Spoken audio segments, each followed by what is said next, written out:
بسم اللہ الرحمن الرحیم الحمد للہ رب العالمین والصلاة والسلام علی اشرف الانبیاء والمرسلین اما بعد۔ سورۃ البقرہ رکوع نمبر 1 میں اللہ رب العزت نے جن کاموں کے کرنے کا حکم دیا ہے ان میں سے سب سے پہلا کام یہ ہے کہ انسان تقوی اختیار کرے۔ نمبر 1 ہیڈنگ کہ انسان تقوی اختیار کرے۔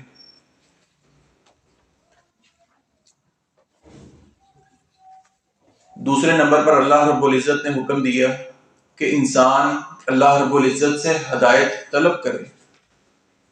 انسان اللہ رب العزت سے مال طلب کرے یا نہ کرے، اللہ رب العزت انسان کو مال سے نواز دیتے ہیں۔ علم بھی انسان حاصل کرنا چاہے یا نہ چاہے، کچھ نہ کچھ انسان علم بھی سیکھ لیتا ہے، لیکن ہدایت اللہ رب العزت سے صرف طلب کرنے پر آتی ہے۔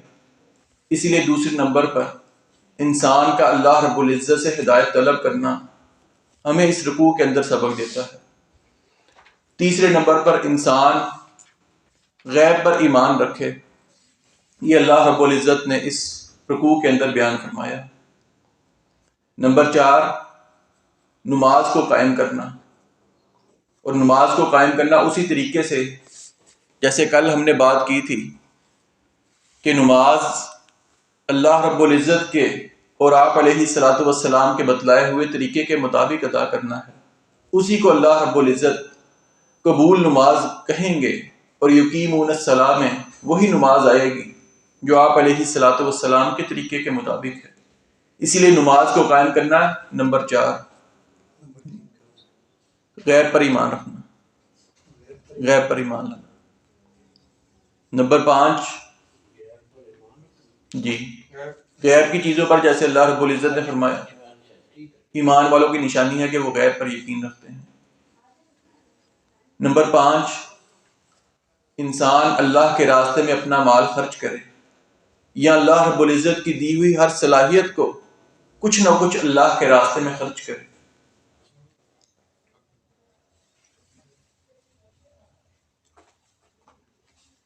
نمبر 6 انسان اللہ رب العزت کی نازل کرتا تمام کتابوں پر ایمان لائے اور آخرت پر پھر یقین رکھے۔ اللہ کی نازل کرتا کتابوں اور آخرت پر ایمان لانا یہ ہمارے لیے اس رکوع کے اندر چھٹا سبق ہے، کتابوں اور آخرت پر ایمان لانا۔ اور اب آ جائیں اس طرف کہ اس رکوع کے اندر اللہ رب العزت نے 3 چیزوں سے ہمیں روکنے کا حکم دیا ہے کہ بحیثیت مسلمان میں نے کسی قسم کی شک میں مبتلا نہیں ہونا۔ جو شکوک و شبہات میرے ذہن کے اندر پیدا ہوں اسلام کے بارے میں، ان کے بجائے کہ میں سوشل میڈیا کا استعمال کرتے ہوئے دوسرے لوگوں کے لیے شک و شبہات پیدا کروں، اس کا اللہ رب العزت نے اور آپ علیہ الصلوۃ والسلام نے طریقہ بیان فرمایا کہ انسان علماء کے پاس جا کر اپنے شک و شبہات کو دور کرے۔ اس لیے پہلا کام جو اس رکوع کے اندر رکنے کا دیا گیا ہے کہ انسان شک میں مبتلا نہ ہو۔ دوسرا کام جس سے اللہ رب العزت نے منع فرمایا وہ انسان یہ ہے کہ کفر نہ کرے۔ اور تیسرا کام منافقین کی نشانی بیان فرمائی کہ وہ نصیحت قبول نہیں کرتے۔ انسان کو بھی چاہیے کہ جب انسان کو کوئی بڑا نصیحت کرے، کوئی عالم دین نصیحت کرے کہ آپ کے اندر یہ خرابی ہے، تو انسان کو چاہیے ان کی نصیحت کو قبول کرتے ہوئے اس پر عمل کرنے کی کوشش کرے۔ نصیحت قبول نہ کرنا، اس چیز سے اللہ رب العزت نے منع فرمایا کہ انسان کسی کی نصیحت کو قبول نہ کرے۔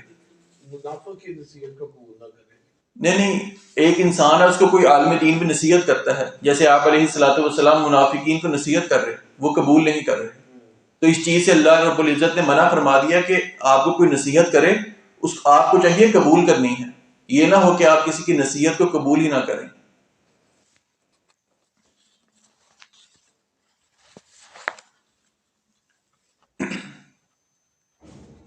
یہ میں چیزیں دہرا دیتا ہوں کہ پہلے رکوع میں جو کرنے والے کام تھے وہ 6 ہیں۔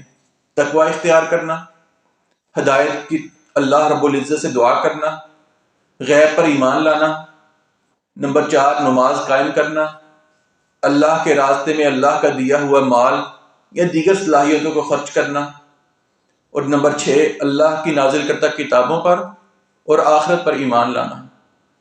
رکنے والے کام 3 ہیں: شک میں مبتلا نہ ہونا، کفر کرنا، اور نصیحت کو قبول نہ کرنا۔ ان چیزوں سے اللہ رب العزت نے پہلے رکوع میں منع فرمایا۔ اب ہم اپنے سبق کی طرف چلتے ہیں۔ کل ہم نے سورۃ البقرہ کی 13 آیات پڑھ لی تھی۔ آیت نمبر 14 سے آغاز کرتے ہیں۔ اعوذ باللہ من الشیطان الرجیم، بسم اللہ الرحمن الرحیم۔ وَإِذَا لَقُوا الَّذِينَ آمَنُوا قَالُوا آمَنَّا۔ منافقین کا تذکرہ اللہ رب العزت فرما رہے ہیں کہ جب وہ ان لوگوں سے ملتے ہیں جو ایمان لائے، قَالُوا آمَنَّا، پیج نمبر 22 ہے، قَالُوا آمَنَّا، تو منافقین یہ بات کہتے نظر آتے ہیں کہ ہم ایمان لانے والے ہیں، یہ ہم ایمان لائے ہوئے ہیں۔ وَإِذَا خَلَوْا إِلَىٰ شَيَاطِينِهِمْ، اور جب اپنے شیطانوں کی طرف اکیلے ہوتے ہیں، قَالُوا إِنَّا مَعَكُمْ، تو وہ کہتے ہیں یعنی منافقین کہتے ہیں بے شک ہم تمہارے ساتھ ہیں، إِنَّمَا نَحْنُ مُسْتَهْزِئُونَ، ہم تو صرف ایمان والوں کے ساتھ مذاق کرنے والے ہیں، ان کا مذاق اڑانے والے ہیں۔ یہ اللہ رب العزت نے منافقین کا تذکرہ کیا۔ آج ہم اپنے معاشرے میں دیکھیں کہ جو 2 چہرہ انسان ہے اس کی ویلیو کیا ہے، اور میں نے اور آپ نے اپنے گریبان میں جان کر دیکھنا ہے، کیا کہیں میرا رویہ بھی منافقین والا تو نہیں کہ میں ایمان والوں کے پاس جاتا ہوں، علماء کے پاس جاتا ہوں، میرا رویہ اور ہوتا ہے، میں ان کے ساتھ ہمدردی کا اظہار کرتا ہوں، لیکن جب ان کی محفل کو چھوڑ کر اپنے دوست احباب کی محفل میں آتا ہوں، میں یہ بات کہتا ہوں مولویوں کو کیا پتا ہے، یہ علماء کا کام ہی کیا ہے، ان کو تو کسی بات کا پتہ نہیں ہے۔ یا دیگر زندگی میں انسان کسی کے سامنے ایک چہرہ رکھتا ہے اور تنہائی میں انسان کا چہرہ اور ہوتا ہے۔ یہ 2 رنگا یا 2 چہروں والا انسان اللہ رب العزت کو پسند نہیں ہے۔ خالص ہو جائیں، صرف ایک انسان کا چہرہ ہو جو تنہائی میں بھی ویسا ہو اور لوگوں کے سامنے بھی ویسا ہو، اپنوں کے سامنے بھی ویسا ہو اور بیگانوں کے سامنے بھی ویسا ہو۔ آپ علیہ الصلوۃ والسلام کی سیرت ہمارے سامنے ہے۔ آپ تنہائی میں ہوتے، گھر والوں کے ساتھ ہوتے یا صحابہ کرام کے سامنے ہوتے، آپ رول ماڈل تھے، اور میں اور آپ تنہائی میں جو کام کرتے ہیں وہ شاید کسی کو بتلانے والے نہیں ہیں، اور جو لوگوں کے سامنے میرا رویہ ہے، میں لوگوں کے سامنے نیک بنتا ہوں، لیکن باطن میرا اللہ رب العزت کے ہاں کچھ اور ہے، جس کے بارے میں اللہ رب العزت آگے جا کر وضاحت فرمائیں گے کہ انسان کو ان چیزوں سے بچنا چاہیے۔ اور اللہ رب العزت کے ساتھ جو مذاق کر رہے ہیں اس کا جواب اللہ رب العزت اگلی آیت میں دیتے ہیں۔ اللہ یستہزئ بہم ویمدہم فی طغیانہم یعمہون۔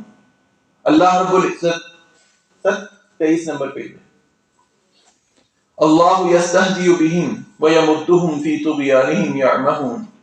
اللہ رب العزت فرماتے ہیں کہ اللہ ان کا مذاق اڑاتا ہے اور انہیں ڈیل دے رہا ہے، وہ اپنی سرکشی میں حیران پھرتے ہیں۔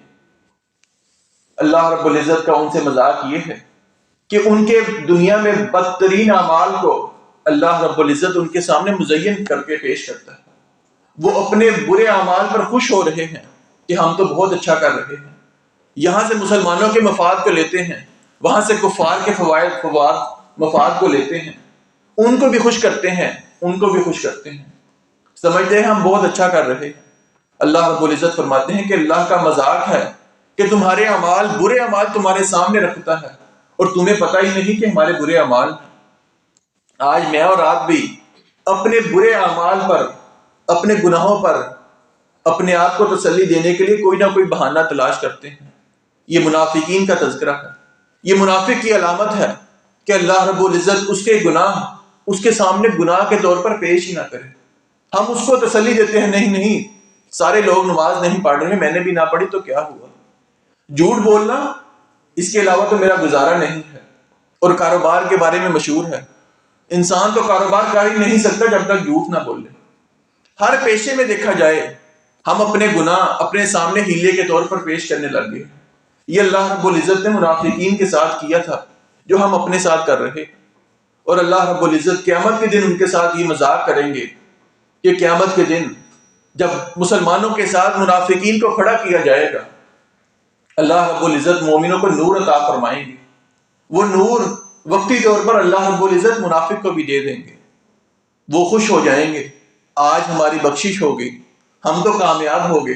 دنیا میں مسلمانوں سے بھی پیسے لیے، کفار سے بھی مفاد لیے، آج آخرت میں بھی اللہ نے مسلمانوں کے ساتھ نور دے دیا. لیکن جب مسلمان چلنے لگیں گے، اللہ رب العزت منافقین کے نور کو بجھا دیں گے.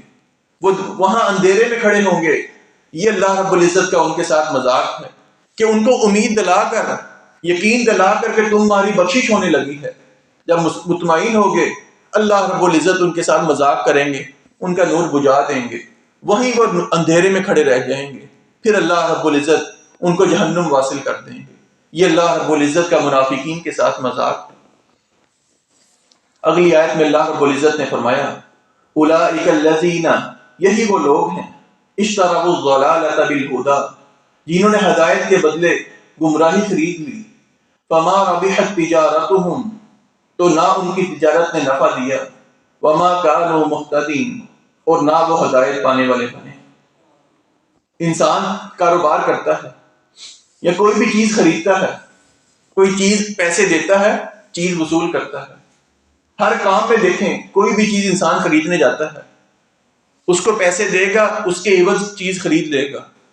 اللہ رب العزت نے فرمایا منافقین نے جو تجارت کی ہے، اللہ نے ان کو ہدایت دی تھی، انہوں نے ہدایت کے بدلے گمراہی کو خرید لیا.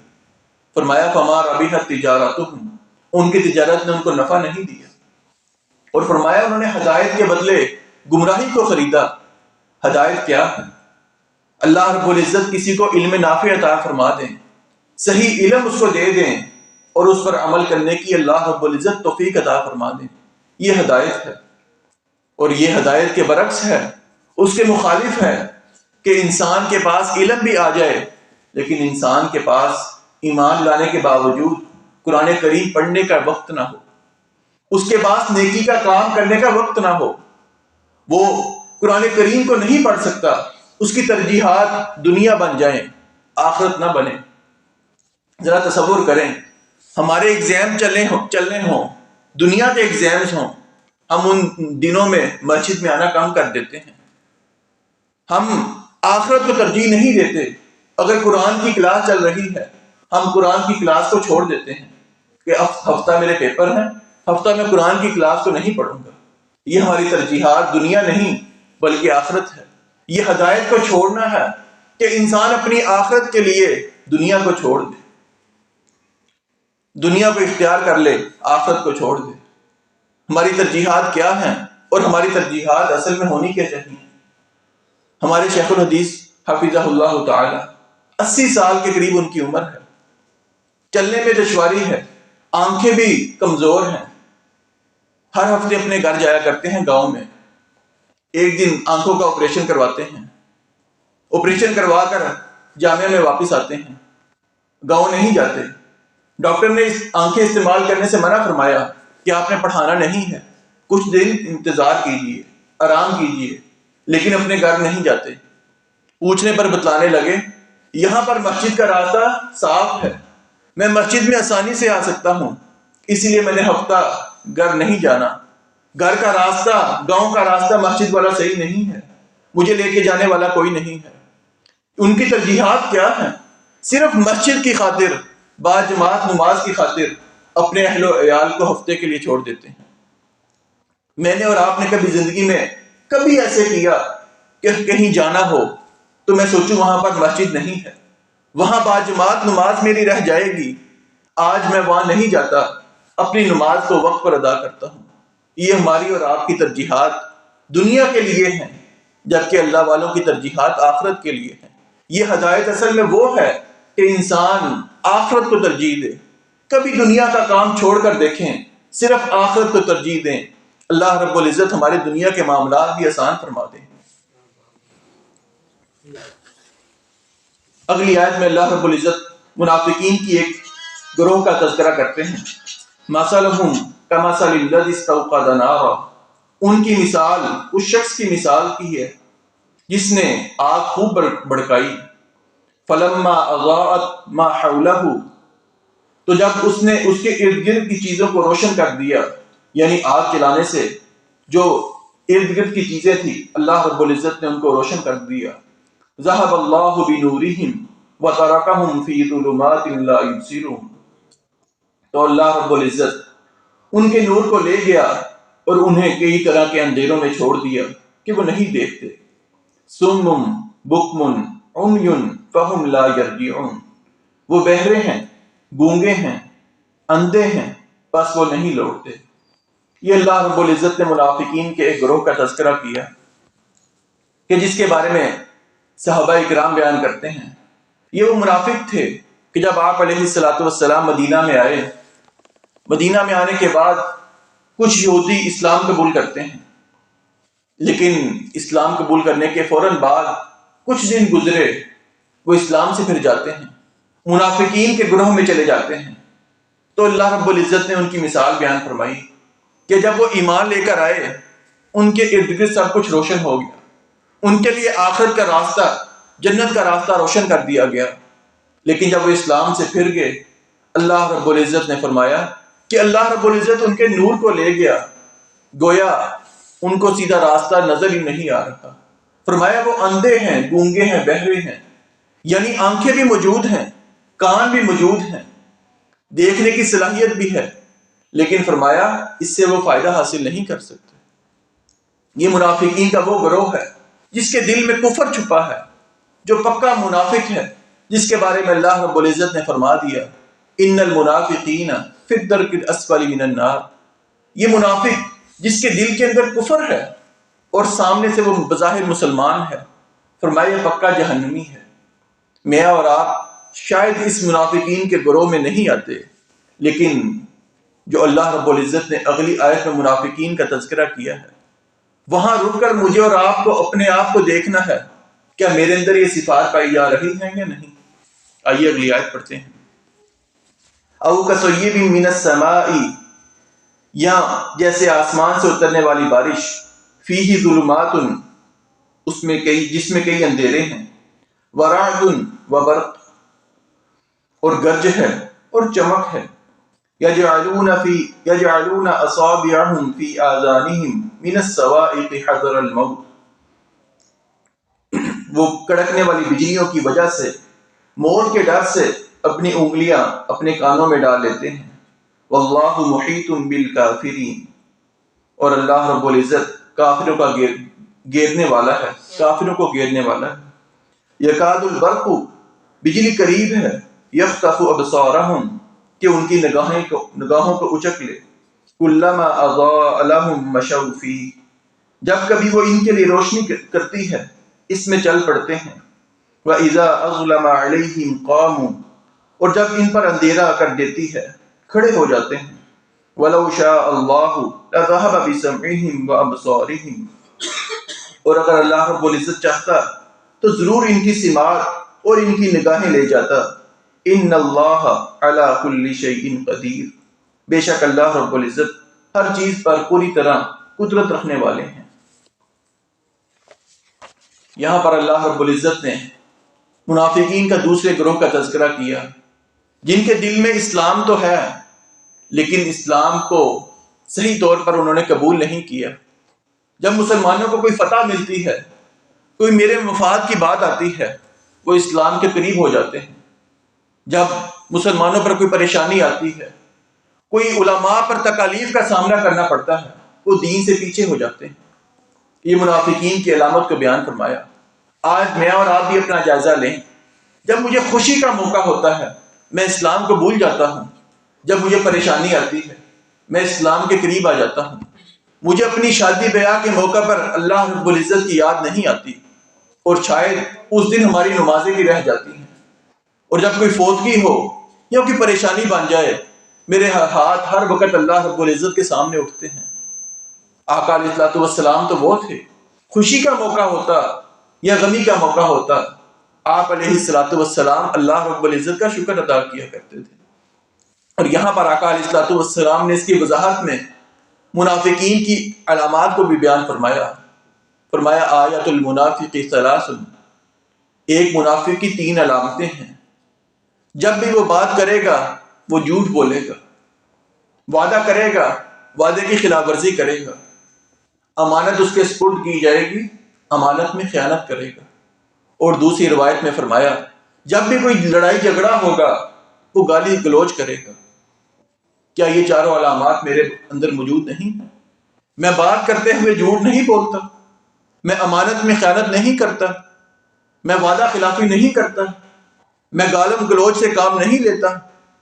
آقا علیہ الصلوۃ والسلام نے یہ چاروں علامتیں بیان فرمائی اور فرمایا اگر کسی شخص کے اندر یہ چاروں علامتیں موجود ہوں وہ پکا منافق ہے۔ فرمایا وَإِن صَامَ وَصَلَّى وَزَعَمَ أَنَّهُ مُسْلِمٌ، بے شک وہ روزے رکھتا ہو، وہ نماز پڑھتا ہو، وہ گمان کرے میں مسلمان ہوں، فرمایا نہیں، وہ پکا منافق ہے۔ یہاں رک کر میں اور آپ اپنا جائزہ لیں، یہ علامات میرے اندر اور آپ کے اندر موجود ہیں یا نہیں؟ آج میں کسی کو جھوٹا کہہ دوں تو کوئی غصہ کر جائے گا، یقین نہیں کرے گا، لیکن میں اپنے آپ سے سوال کرتا ہوں، آپ اپنے گریبان میں جان کر دیکھیں، کیا آج تک کوئی شخص یہ دعویٰ کر سکتا ہے کہ اس نے زندگی میں جھوٹ نہیں بولا؟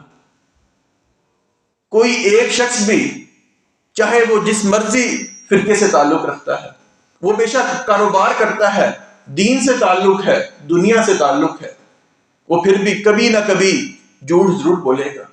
اور آپ علیہ الصلوۃ والسلام نے فرمایا مومن کبھی جھوٹ نہیں بول سکتا۔ میں نے اور آپ نے اپنا تجزیہ کرنا ہے کہ میں مومنوں کی صفت میں شامل ہوتا ہوں، ان کی صف میں شامل ہوتا ہوں، یا میرا شمار اللہ رب العزت کے ہاں منافقین کے گروہ میں ہے۔ اللہ رب العزت ہمیں ان باتوں پر عمل کرنے کی توفیق عطا فرمائے۔ اور اسی کے ساتھ ہمارا دوسرا رکوع مکمل ہو گیا ہے۔ دوسرے رکوع میں ایک کام کا اللہ رب العزت نے کرنے کا حکم دیا ہے، وہ یہ ہے کہ انسان اللہ رب العزت اور یوم آخرت پر ایمان لائے۔ بھائی آپ ان کو بتا دیں کیسے لکھنا ہے، وہ بعد میں شاید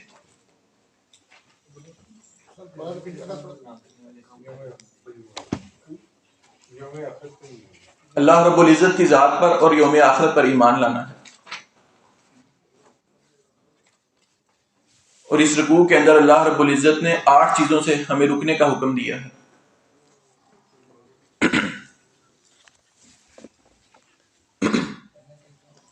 اللہ رب العزت کی ذات پر اور آخرت پر ایمان لانا یہ کرنے کا کام ہے۔ جن کاموں سے اللہ رب العزت نے رکنے کا حکم دیا ہے، سب سے پہلا اس میں یہ ہے ایمان والوں کو دھوکہ دینا۔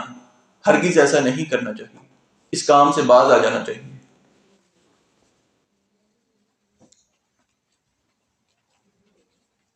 نمبر 2، انسان شعور نہ رکھے۔ انسان کو ضرور بر ضرور علم حاصل کرنا چاہیے۔ شعور کا نہ ہونا اللہ رب العزت نے اس سے منع فرمایا۔ جی، نہ کرنے کی بات کہ شعور کا نہ ہونا، اللہ رب العزت نے چیز سے منع فرمایا کہ انسان شعور حاصل کرے، علم حاصل کرے۔ رکنے کے کاموں میں تیسرا کام یہ ہے کہ انسان جھوٹ سے باز آ جائے، جھوٹ کو ترک کر دے۔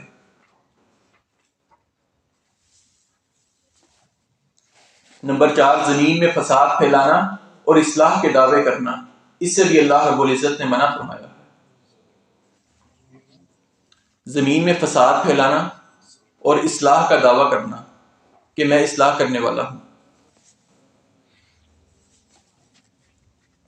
نمبر 5، سرکشی میں اندھا بن جانا، انسان حد سے تجاوز کر جائے، ہر بات کو نیگیٹو لینے لگ جائے، اللہ رب العزت نے اس سے منع فرمایا ہے۔ سرکشی میں اندھا بن جانا۔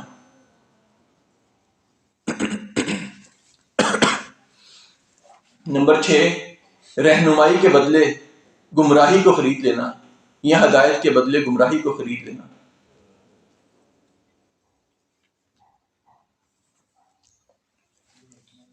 نمبر 7، ہدایت کا نہ حاصل کرنا۔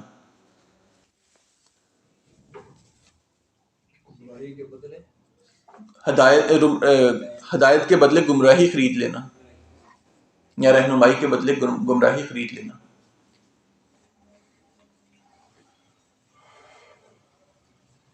نمبر 7، ہدایت حاصل نہ کرنا۔ اور آخری کام اللہ رب العزت نے اس رکوع میں رکنے کا حکم دیا کہ انسان بہرا، گونگا اور اندھا بن جائے، کہ انسان کے پاس دل بھی ہے، آنکھیں بھی ہیں، کان بھی ہیں، لیکن انسان ہدایت بات، سچی بات کو، دین کی بات کو قبول نہ کرے تو گویا وہ اندھا ہے، گونگا ہے اور بہرا ہے۔ اس چیز سے اللہ رب العزت نے رکنے کا حکم دیا، ہدایت حاصل نہ کرنا۔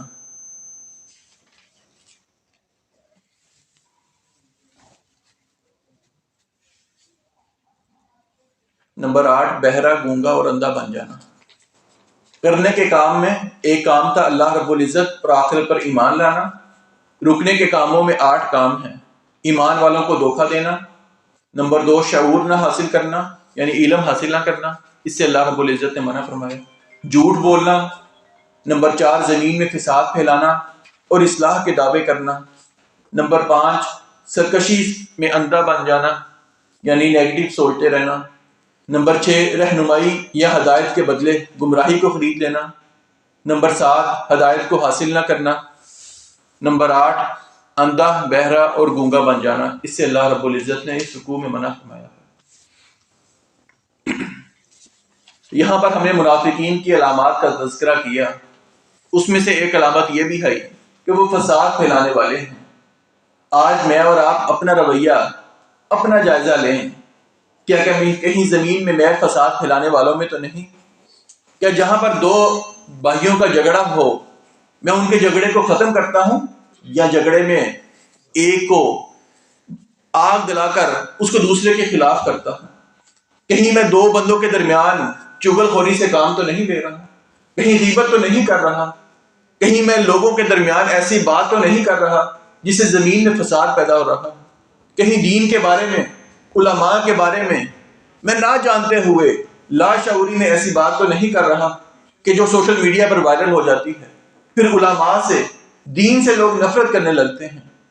یاد رکھیے، علماء انسان ہیں، ان سے غلطی کا ہو جانا کوئی بڑی بات نہیں، لیکن بحیثیت انسان وہ اپنی غلطی کا اعتراف کر لیتے ہیں، ان سے غلطی کوتاہی ہو جاتی ہے۔ اللہ رب العزت نے اس چیز کا حکم نہیں دیا کہ میں اپنے مسلمان بھائی کی کسی غلطی کو دیکھوں، اس کو لوگوں کے سامنے بیان کروں، اس کو سوشل میڈیا پر وائرل کریں۔ اس سے دین کے بارے میں لوگ نفرت کا اظہار کرتے ہیں۔ آج پہلے ہی لوگ دین سے دور جا چکے ہیں، الحاد پھیل چکا ہے۔ ہمارے کالجز میں، یونیورسٹیز میں یہ دور آ چکا ہے کہ جب فارم فل کرتے ہیں، کراچی یونیورسٹی کے اندر کا واقعہ ہے، کئی سینکڑوں طلباء نے ایڈمیشن فارم کے اوپر اپنا مذہب اسلام نہیں لکھا، اسلام لکھنا چھوڑ دیا ہے، اور میں اور آپ لاشعوری میں دین کے خلاف بات کرتے ہیں۔ زیادہ ہلکا نہیں ہوگا یہ؟ ٹھیک ہے، میں اور آپ لاشعوری میں دین کے خلاف بات کرتے ہیں۔ اس سے مسلمان تو کیا، غیر مسلم بھی متنفر ہوتے ہیں، وہ دین کے بارے میں اور طرح طرح کے اعتراضات کرتے ہیں۔ اسی لیے مجھے اور آپ کو اپنا رویہ زمین میں فساد پھیلانے والا نہیں رکھنا چاہیے، بلکہ وہ رویہ ہو جو صحابہ کرام کا تھا۔ کسی دوسرے سے غلطی ہو جاتی، کوئی کمی کوتاہی ہو جاتی، اس کو اپنے تک رکھتے، علیحدگی میں جا کر اس کی اصلاح کرتے، تاکہ اللہ رب العزت ان کی اصلاح بھی فرما دے، اور مسلمان کو مسلمان کی اچھی رہنمائی کرنے پر اللہ رب العزت ہمیں اجر سے بھی نواز دے۔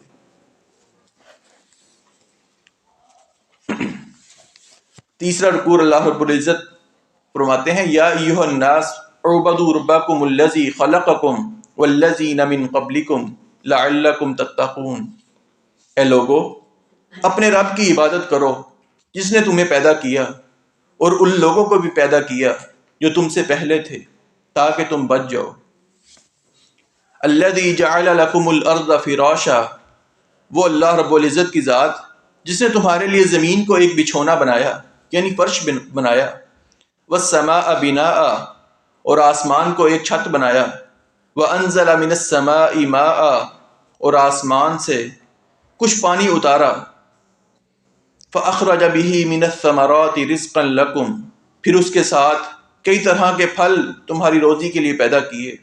فَلَا تَجْعَلُوا لِلَّهِ أَنْدَادًا وَأَنْتُمْ تَعْلَمُونَ، پس اللہ کے لیے کسی کے ساتھ کسی قسم کا شریک نہ بناؤ جبکہ تم جانتے ہو. یہاں تک اللہ رب العزت نے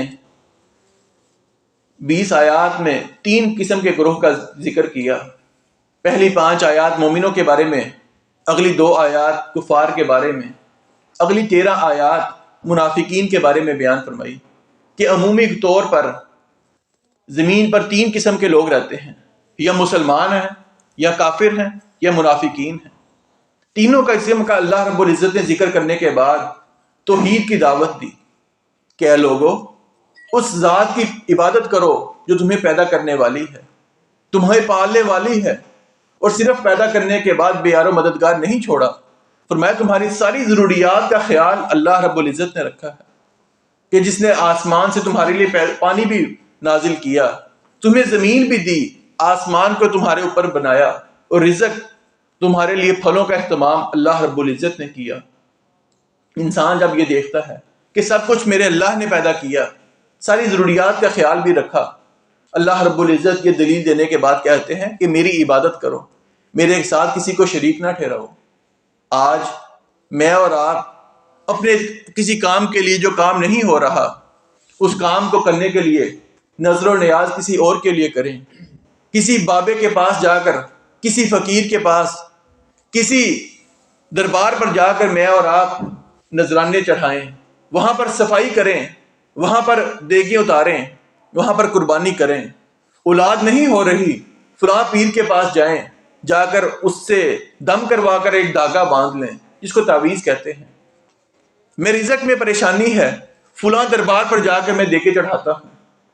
یہ کام بتوں کی پوجا والے تھے، بت بھی یہی کام کیا کرتے تھے، کفار یہی تو کیا کرتے تھے کہ دین کی بات نہیں ماننی، بلکہ اپنے کام کرنے کے لیے اللہ رب العزت کے ساتھ کسی کو شریک ٹھہراتے تھے. کیوں نہیں جب میرے ہاں ہمیں اولاد کا سوال کرنا ہے، مال کا سوال کرنا ہے، ہم اللہ رب العزت سے کیوں نہیں مانگتے؟ جہاں اللہ رب العزت بیماریوں کو دور کرنے والے ہیں، اولاد دینے والے ہیں، رزق بھی وہی عطا کرنے والے ہیں. سیدنا ایوب علیہ الصلوۃ والسلام ہمارے سامنے مثال ہے. 80 سال یا 70 سال تک بیمار رہتے ہیں، شدید بیماری میں ہیں. مال بھی اللہ رب العزت نے آزمائش کے طور پر سارا ختم کر دیا. بہت مالدار تھے، سارا مال ختم. اولاد بھی اللہ رب العزت نے حادثے کے طور پر ساری فوت کر دی.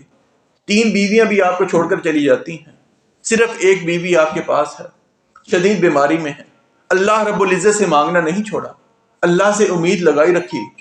اللہ رب العزت نے آپ کو شفا بھی عطا فرمائی، رزق سے بھی نوازا. آج میں اور آپ ذرا سی پریشانی ہو، ہم اللہ رب العزت کے ساتھ کسی کو شریک ٹھہرانے لگ جاتے ہیں. شریک کا مطلب یہ نہیں کہ کسی کے لیے خالص سجدہ کر لیا جائے، کسی کے لیے نذرانہ پیش کرنا کہ یہ کام شاید اس نذرانے کی وجہ سے ہو جائے، یہ بھی اللہ رب العزت کے ساتھ کسی کو شریک ٹھہرانا ہے. اس طرح کے کئی مثالیں ہمارے سامنے ہیں، ہم ان کو ڈسکس نہیں کرتے. ہم خود سمجھتے ہیں کہ ہم کس معاملے میں اللہ رب العزت کے مقابلے میں مال خرچ کرتے ہیں. کیوں نہیں جب مجھے کوئی پریشانی آتی، کوئی بیماری آتی، میں اللہ رب العزت کے راستے میں خرچ کرتا. میرے ہاں اولاد نہیں ہو رہی، میں پریشان ہوں، بیمار ہوں، میں اللہ کے راستے میں صدقہ کیوں نہیں کرتا؟ اللہ رب العزت ویسی بھی عطا کرنے والے ہیں. اگر انسان اللہ کے راستے میں خرچ کرے، پھر اللہ سے دعا کرے، اللہ میں نے تیری رضا کے لیے نیک کام کیا ہے، اللہ میری پریشانی کو دور کر دے، تو اللہ رب العزت ہماری پریشانیوں کو دور کرنے والے ہیں. وَإِن كُنتُمْ فِي رَيْبٍ مِّمَّا نَزَّلْنَا عَلَىٰ عَبْدِنَا، اور اگر تم اس کے بارے میں کسی شک میں مبتلا ہو جو ہم نے اپنے بندے پر نازل کیا، فَأْتُوا بِسُورَةٍ مِّن مِّثْلِهِ، تو جو ہم نے اپنے بندے پر اتارا تو اس کی مثل ایک صورت لے آؤ. وَادْعُوا شُهَدَاءَكُم مِّن دُونِ اللَّهِ، اور اللہ رب العزت کے سوا اپنے حمایتی بلا لو، ان کنتم صادقین، اگر تم سچے ہو. فَإِن لَّمْ تَفْعَلُوا، پھر اگر تم ایسا نہ کیا، وَلَن تَفْعَلُوا، اور ہرگز تم نہیں کر سکو گے۔ فاتقوا النار، تو اس آگ سے بچ جاؤ، التی وقودها الناس والحجارہ، جس کا ایندھن انسان اور پتھر ہیں، اعدت للکافرین، جو کافروں کے لیے تیار کی گئی ہے۔ سورۃ البقرہ کے شروع میں اللہ رب العزت نے بیان فرمایا، ذالک الکتاب لا ریب فیہ، یہ ایسی کتاب ہے اس کے اندر کوئی شک نہیں، کوئی شبہ نہیں۔ تمام قسم کے اللہ رب العزت نے شکوں کو دور کر دیا ہے۔ وہ بیان کر کے اللہ رب العزت نے آگے توحید کا ذکر کیا، بتلایا میں پالنے والا ہوں، میں تمہیں روزی بھی دینے والا ہوں، تمہیں پیدا کرنے والا ہوں۔ ان تمام دلائل کو اللہ رب العزت نے ذکر کیا۔ اس کے بعد فرمایا، اگر اب بھی کوئی شک باقی ہے، کوئی تمہارے ذہن میں خیال ہے کہ یہ کتاب درست نہیں ہے، یہ اللہ رب العزت کی طرف سے نازل کردہ نہیں ہے، فرمایا اپنے تمام حمایتیوں کو بلا لو، زمین و آسمان کے سارے لوگ اکٹھے ہو جائیں۔ فرمایا ایک قرآن اس جیسا لے کر آؤ، ایک سورت لے کر آؤ، کہیں فرمایا 10 آیات ہی لے کر آ جاؤ، لیکن فرمایا تم ایسا نہیں کر سکتے، اور قیامت تک کے لیے چیلنج دے دیا، ہرگز تم ایسا نہیں کر سکتے، اس قرآن جیسی کتاب نہیں لا سکتے۔ آپ کو معلوم ہوگا جو نبوت کا دعویٰ کرنے والے ہیں، ان لوگوں میں سے کئی لوگوں نے قرآن کریم کے اس کے مقابلے میں اپنی کتاب کو بیان کیا ہے، ایک ایک سورت کو بیان کرتے ہیں، اور سورت کے الفاظ ایسے ہیں کہ عام شعور رکھنے والا انسان بھی سمجھتا ہے یہ الفاظ درست نہیں ہیں۔ ان کے حمایتیوں نے یہ بات کر دی کہ جو آپ الفاظ بیان کر رہے ہیں یہ عقل کے مطابق نہیں ہے۔ اس لیے اللہ رب العزت کا یہ چیلنج آج بھی برقرار ہے کہ اللہ رب العزت کا یہ اسلوب ہے کہ ہر نبی کو اس کے مطابق معجزہ دیتا ہے جس زمانے میں وہ ہوتے ہیں۔ سیدنا موسیٰ علیہ السلام کے دور میں جادوگر بہت زیادہ تھے، آپ کو جادو کا اللہ رب العزت نے معجزہ دیا۔ سیدنا عیسیٰ علیہ السلام کے دور میں طب بہت مشہور تھی، آپ کو طب کا معجزہ دیا گیا۔ آپ علیہ السلام کے دور میں فصاحت و بلاغت بہت زیادہ تھی، عربی زبان پر لوگوں کو مہارت تھی، اللہ رب العزت نے فصاحت و بلاغت کے ذریعے آپ کو معجزہ عطا فرمایا، اور کفار مکہ کو چیلنج دیا، تم اس جیسا قرآن لے کر آؤ، تمہاری زبان میں ہے لیکن تم نہیں لا سکتے، اور کفار نے بھی کوشش کی لیکن اس کا مقابلہ نہیں کر سکے۔ پھر اللہ رب العزت نے فرما دیا کہ اس آگ سے بچ جاؤ جس کا ایندھن انسان بھی ہیں اور پتھر بھی ہیں۔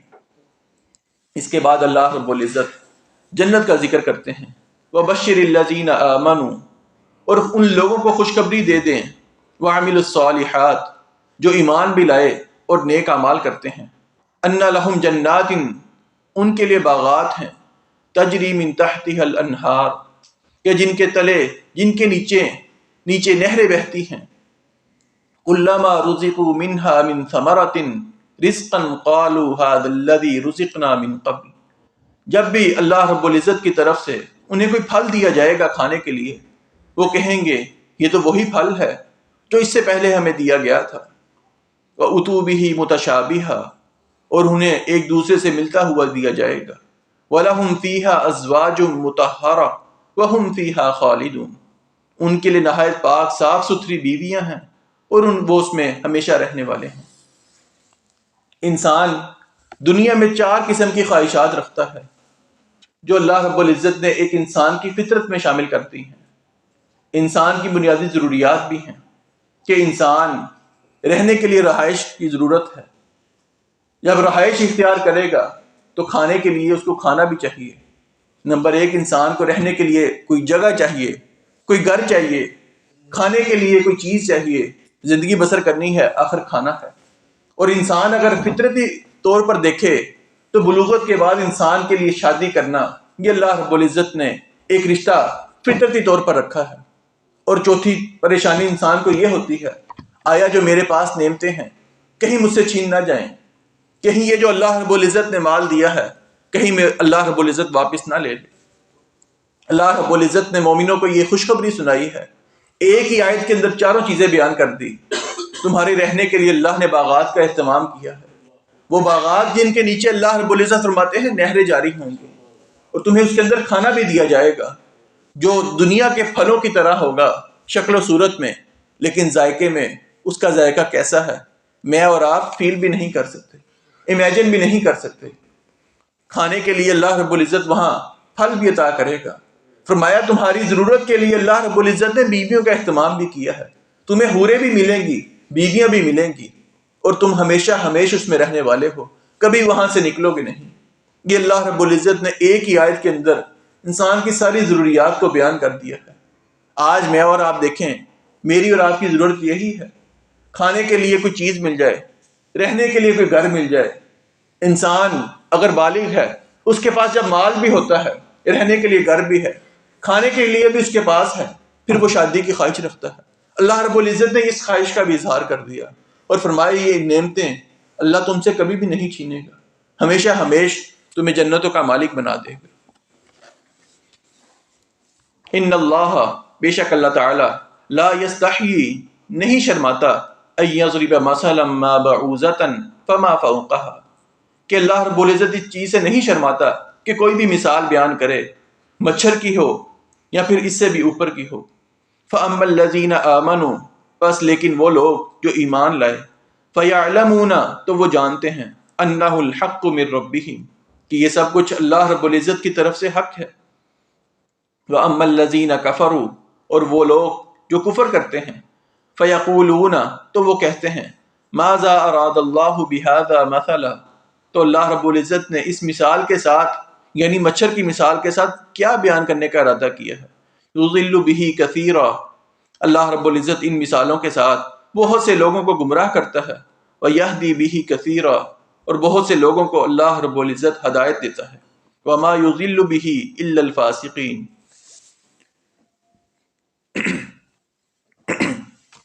اور اللہ رب العزت نہیں گمراہ کرتا مگر فاسقوں کو، یعنی نافرمانوں کو۔ کفار مکہ کا اللہ رب العزت نے ذکر کیا کہ جیسے پیچھے قرآن کریم کا ان کو چیلنج دیا گیا کہ ایسا قرآن تم لے کر آؤ، ایک سورت لے کر آؤ، یہاں آگے جا کر اللہ رب العزت فرماتے ہیں 10 آیات ہی لے کر آ جاؤ۔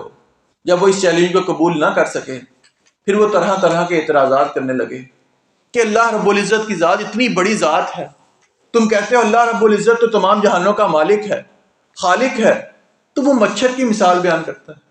کہیں اللہ رب العزت گدھے کی مثال قرآن کریم میں بیان کرتے ہیں، کہیں پر کتے کی مثال کو بیان کیا۔ وہ منافقین کہتے ہیں، مشرکین کہتے ہیں، آخر اللہ رب العزت چاہتے کیا ہیں؟ یہ چھوٹی چھوٹی گھٹیا مثالیں بیان کرنے کا اللہ رب العزت کا مقصد کیا ہے؟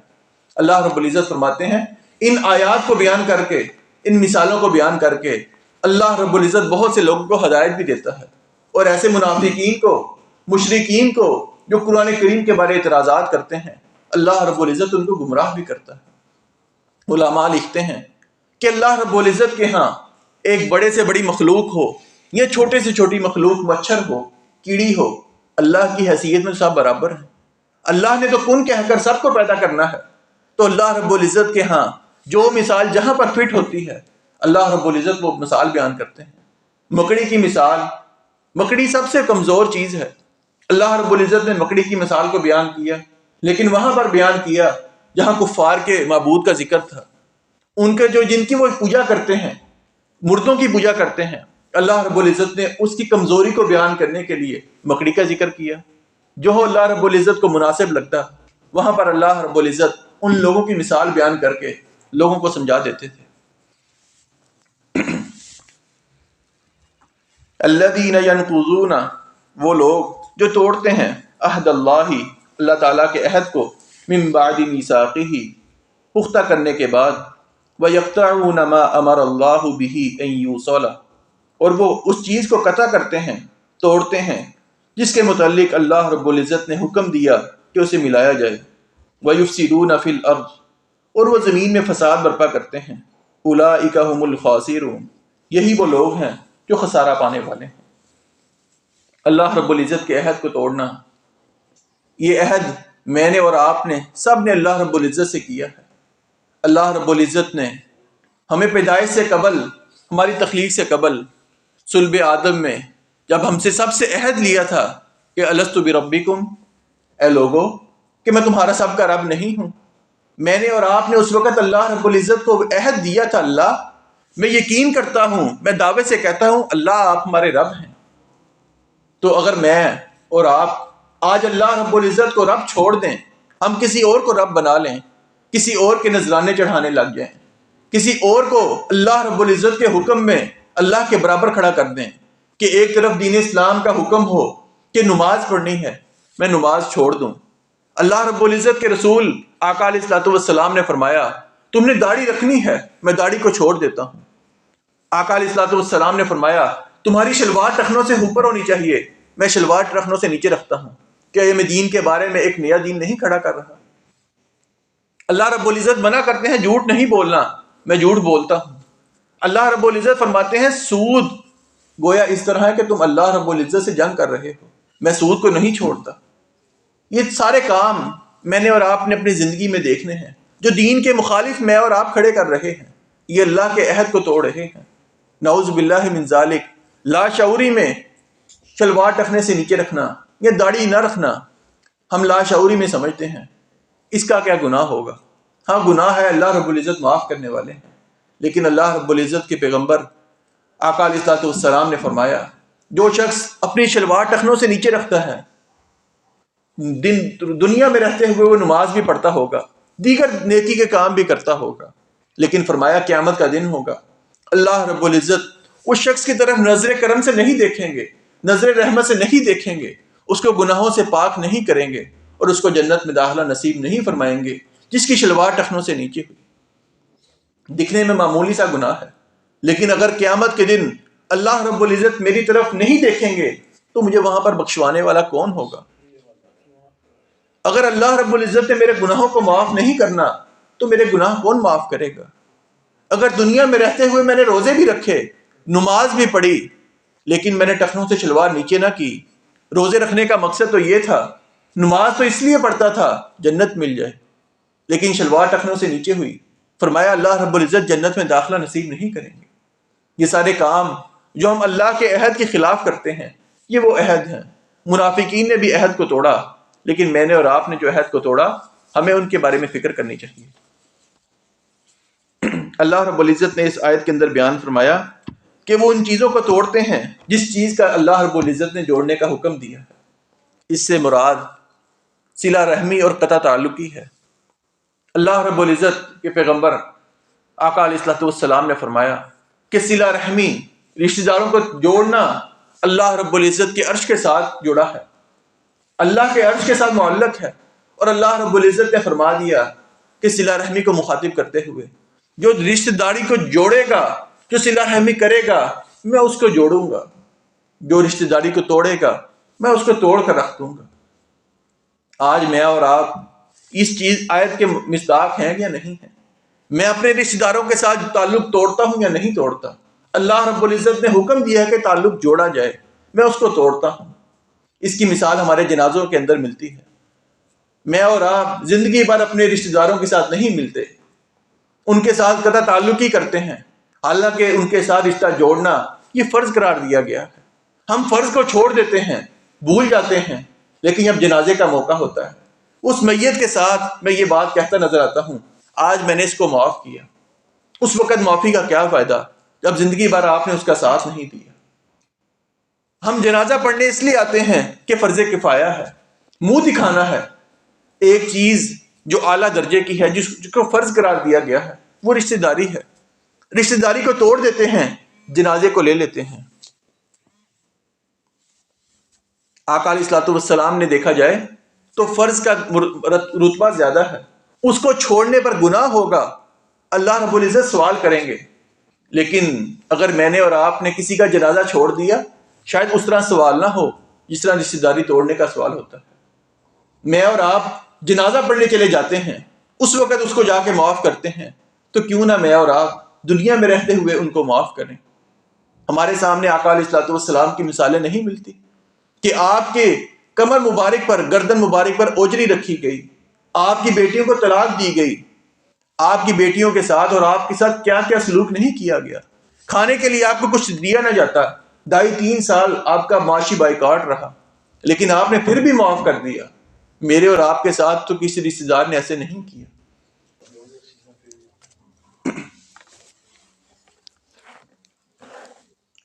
وَيَقْطَعُونَ مَا أَمَرَ اللَّهُ بِهِ أَن يُوصَلَ وَيُفْسِدُونَ فِي الْأَرْضِ أُولَٰئِكَ هُمُ الْخَاسِرُونَ۔ اللہ رب العزت کی ہم اس حکم کی طرف بات کر رہے تھے کہ جو اللہ رب العزت نے رشتہ داری کو جوڑنے کا حکم دیا ہے، اسے توڑنے سے منع کیا ہے۔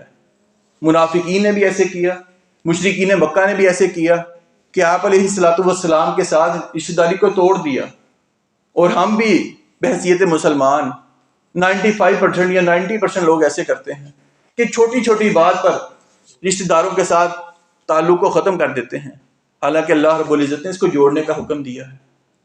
یہ وہ چیزیں ہیں جو گمراہ لوگوں کے اللہ رب العزت نے نشانیاں بیان کی ہیں کہ اللہ کے عہد کو توڑنا، جو ہم نے بیان کیا کہ ہم نے اللہ سے عہد کیا ہے کہ اللہ رب العزت ہمارا پالنے والا ہے، ہمیں پیدا کرنے والا ہے، ہم نے اللہ کی عبادت کرنی ہے۔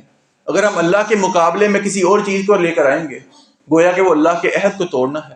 قطع تعلقی کرنا یہ بھی گمراہ لوگوں کی نشانی ہے، اور زمین میں فساد برپا کرنا، جیسے ہم نے پہلے بات کی کہ زمین میں فساد کس انداز سے ہم برپا کر رہے ہیں۔ ہم اپنے آپ کو دیکھیں کہ کہیں میں فساد پھیلانے والوں میں تو نہیں، یا میرا کام مثبت ہے، جہاں پر لڑائی جھگڑا ہوتا ہے میں اس کو ختم کرنے کی کوشش کرتا ہوں یا بڑھانے کی کوشش کرتا ہوں۔ یہ اللہ رب العزت نے فساد برپا کرنے والے لوگوں کی نشانی کو بیان کیا کہ یہ گمراہ لوگ ہیں۔ تو اللہ رب العزت یہاں پر رکوع بھی ہمارا مکمل ہو رہا ہے۔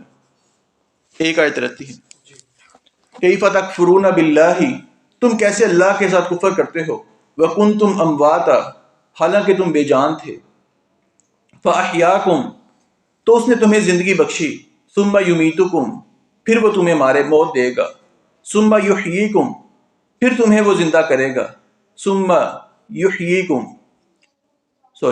کیف تکفرون باللہ، تم کیسے اللہ کے ساتھ کفر کرتے ہو، وکنتم امواتا، حالانکہ تم بے جان تھے، فاحیاکم، پھر اس نے تمہیں زندگی بخشی، ثم یمیتکم، پھر وہ تمہیں موت دے گا، ثم یحییکم، پھر وہ تمہیں زندہ کرے گا، ثم الیہ ترجعون، پھر تم اسی کی طرف لٹائے جاؤ گے۔ هو الذی، وہی ذات، خلق لکم، جس نے پیدا کیا تمہارے لیے، ما فی الارض جمیعا، سب تمہارے لیے جو کچھ بھی زمین میں ہے، ثم استوى الی السماء، پھر وہ متوجہ ہو گیا آسمان کی طرف، فسواہن سبع سماوات، پھر اس نے درست کر کے 7 آسمان بنا دیے، وہو بکل شیء علیم، اور اللہ رب العزت ہر چیز کو خوب جاننے والا ہے۔ اللہ رب العزت نے اس آیت میں انسان کی 4 حالتوں کا ذکر کیا ہے کہ انسان سب سے پہلے مردہ تھا، جب ہماری تخلیق نہیں ہوئی، ہم دنیا میں نہیں آئے، ہم مردہ تھے۔ اللہ رب العزت نے فرمایا ثم یحییکم، پھر میں تمہیں زندگی بخشتا ہوں، ہم دنیا میں آ جاتے ہیں، یہ ہماری دوسری حالت ہے۔ ثم یمیتکم، پھر ایک دن آئے گا، ہم سب نے اللہ کے پاس واپس جانا ہے، ہم دوبارہ مر جائیں گے، اللہ رب العزت ہمیں موت دے گا، ہماری تیسری حالت وہ ہوگی۔ اور ثم یحییکم، پھر قیامت کے دن اللہ رب العزت ہم سب کو دوبارہ زندہ کرے گا۔ 4 حالتوں کا اللہ رب العزت نے ذکر کیا۔ ان 4 حالتوں کے بعد اللہ رب العزت بیان کرتے ہیں کہ میں ہی تمہیں پیدا کرنے والا ہوں، تمہیں پیدا بھی میں نے کرنا ہے، موت بھی میں نے دینی ہے، تو پھر تم میرے ساتھ کیسے کفر کر سکتے ہو؟ پھر اللہ رب العزت فرماتے ہیں سب کچھ میں نے تمہارے لیے پیدا کیا ہے۔ پھر اللہ رب العزت آسمان کی طرف متوجہ ہوتے ہیں، پھر 7 آسمان کو بناتے ہیں، اور یہاں پر ہمارا تیسرا رکوع مکمل ہوتا ہے۔ اس میں کرنے کے کام 4 ہیں۔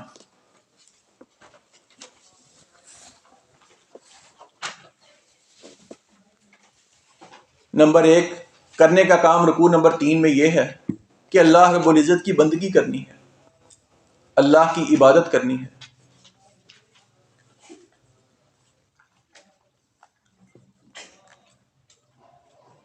نمبر 2 کسی کو اللہ رب العزت کے برابر نہیں ٹھہرانا۔ یہ نہیں کہ دین کے معاملے میں ہم ایک رائے جو دین نے ہمیں دی ہے، جو دین نے حکم دیا ہے، اس کے مقابل کوئی مخالف عمل کرنا، یہ گویا اللہ رب العزت کے برابر ٹھہرانا ہے۔ اللہ رب العزت نے اس چیز سے منع فرمایا ہے۔ نمبر 3 اللہ کی آگ سے ڈرنا ہے، یعنی جہنم سے انسان کو ڈرتے رہنا چاہیے۔ نمبر 4 اللہ رب العزت نے جس چیز پر ایمان لانے کا حکم دیا ہے، اس چیز پر اسی طرح ایمان لانا ہے جیسے اللہ رب العزت نے حکم دیا. اس کو آپ مختصر لکھ لیں، ایمان لانا. کون سا نمبر 4؟ ایمان لانا. کہ جس چیز پر اللہ نے ایمان لانے کا حکم دیا اس پر ایمان اسی طرح لانا ہے جیسے اللہ رب العزت نے حکم دے دیا. رکنے کے کام اللہ رب العزت نے اس رکوع میں 6 بیان فرمائے ہیں کہ اللہ رب العزت کے کلام میں یعنی قرآن کریم میں شک کرنا. قرآن کریم میں شک کرنا نمبر 1. نمبر 2 گمراہ ہونا، اس سے بھی اللہ رب العزت نے منع فرمایا ہے. نمبر 3 اللہ کے عہد کو مضبوط کرنے کے بعد توڑنا، جو ہم نے عہد اللہ رب العزت سے کیا ہوا ہے کہ ہم آپ کی ہی عبادت کرنے والے ہیں، اس عہد کو اب توڑنا، اس چیز سے اللہ رب العزت نے منع فرما دیا. اللہ کے عہد کو مضبوط کرنے کے بعد توڑنا. نمبر 4 قطع تعلقی کرنا. نمبر 5 زمین میں بگاڑ یا فساد پیدا کرنا.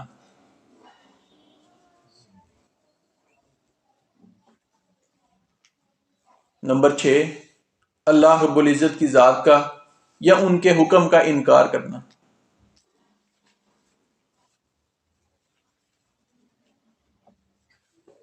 اس رکوع میں اللہ رب العزت نے 4 کاموں کا حکم دیا کہ جو کرنے کے کام ہیں. اللہ رب العزت کی بندگی کرنا، کسی کو اللہ کے برابر نہ ٹھہرانا، اللہ کی آگ سے ڈرنا اور ایمان لانا. رکنے کے کام نمبر 1 اللہ رب العزت کے کلام یعنی قرآن کریم میں شک کرنا. نمبر 2 گمراہ ہو جانا. نمبر 3 اللہ کے عہد کو مضبوط کرنے کے بعد توڑنا. نمبر 4 قطع تعلقی کرنا. نمبر 5 زمین میں بگاڑ پیدا کرنا. نمبر 6 اللہ کا انکار کرنا.